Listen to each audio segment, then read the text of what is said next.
Sağlamlığının qeydinə qalan hər kəsi salamlayıram. Səhiyyə televiziyasında tibb xəbərlərinin vaxtıdır. Studiyada Günel İbadovadır. Baxaq görək dünyada və ölkədə bugün aid hansı maraqlı və vacib tibb hadisələri baş verib.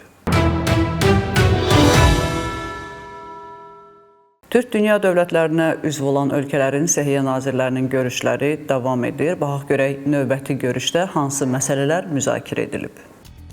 Teymur Musayev Türk Dövlətləri Təşkilatının üzv ölkələrinin səhiyyə nazirlərinin 5-ci iclasında çıxış edib. Qazaxıstan Respublikasının paytaxtı Astana şəhərində Türk Dövlətləri Təşkilatına üzv ölkələrin səhiyyə nazirlərinin 5-ci iclası keçirilir. Türk Dövlətləri Təşkilatının və Qazaxıstan Səhiyyə Nazirliyinin birgə təşkilatçılığı ilə keçirilən tədbirdə ölkəmiz Səhiyyə naziri Teymur Musayevin rəhbərlik etdiyi nümayəndə heyəti ilə təmsil olunur. Açılış nitqi ilə çıxış edən Türk Dövlətləri Təşkilatının baş katibi Kubanıçbek Ömürəliyev tədbirin mahiyyətini vurğulayaraq bildirib ki, təşkilata üzv dövlətlər arasında səhiyyə sahəsində iki tərəfli və faydalı əməkdaşlıq mövcuddur. Tədbirin mahiyyətini vurğulayan Ümumdünya Səhiyyə Təşkilatının Avropa üzrə regional direktoru Hans-Henrik Lück iclasın işinə uğurlar arzulayıb. Beynəlxalq tədbirdə Türk Dövlətləri Təşkilatına üzv və müşahidəçi ölkələrin səhiyyə nazirləri, ali tibb təhsili qurumlarının rəhbərləri, həmçinin müxtəlif ölkələrdən dəvət olunmuş elm adamlarının iştirak etdiyini bildirən Qazaxıstanın səhiyyə naziri Akmaral Alnazarova iclasın uğurlu və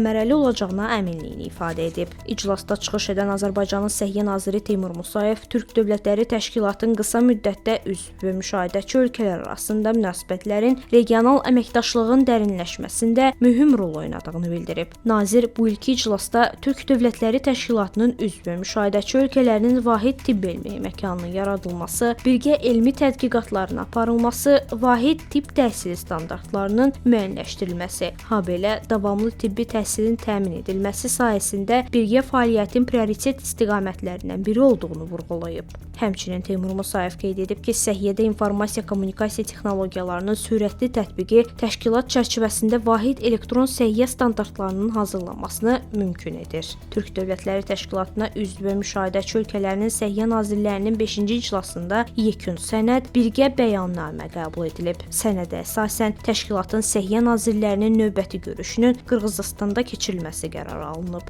Həmçinin tədbir çərçivəsində Astana Tibb Universiteti ilə Azərbaycan Respublikasının Səhiyyə Nazirliyi arasında səhiyyə və tibb elmləri sayəsində anlaşma memorandumu imzalanıb.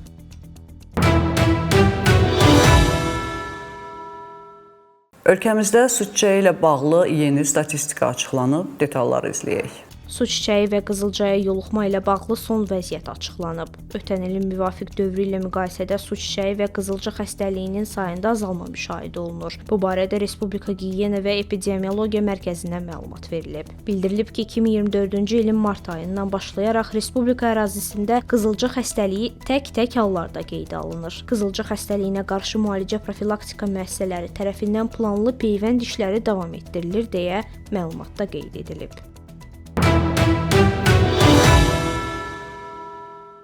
Elmin daha bir möcüzəsi ilə sizi tanış edək. Anadan gəlmə uşaqlığında qüsur olan və heç vaxt dünyaya uşaq gətirməyəcəksən diaqnozu alan bir qadının bacısı öz bətnini ona hədiyyə edib və transplantasiyadan sonra qadın hamilə qalıb və dünyaya körpəsini gətirib.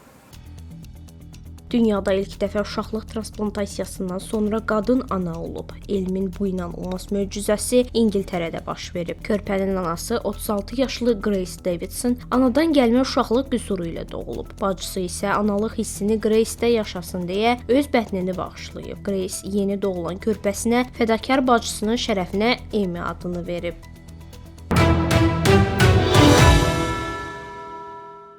Quş qripi daha bir uşağın həyatına son verdi. Bu dəfə isə ilk dəfə Meksikada.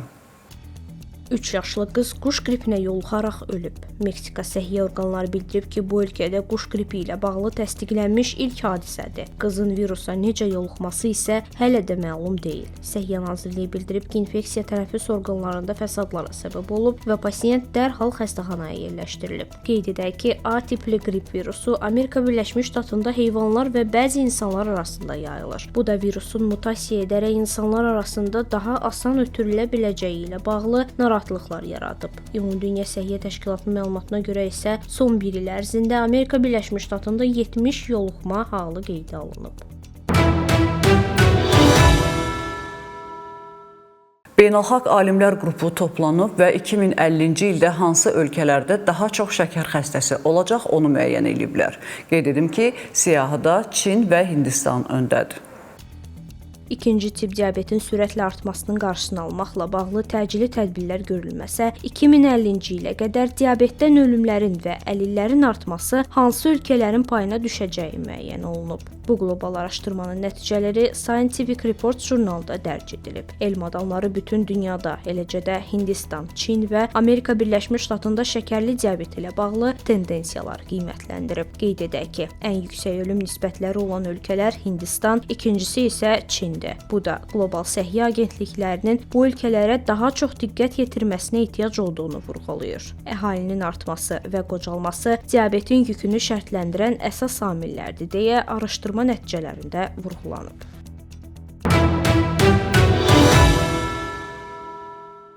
Dünyada məşhur olan 2 şəkər əleyhinə dərmanı arıqlamaq üçün lazımından çox istifadə edən bir çox insanlar haqqında məlumat vermişdik. İndi isə statistika açıqlanıb və məlum olub ki, bu cür diabet dərmanlarından arıqlamaq üçün istifadə edən insanlar arasında ölənlərin sayı artıq 80-i keçib.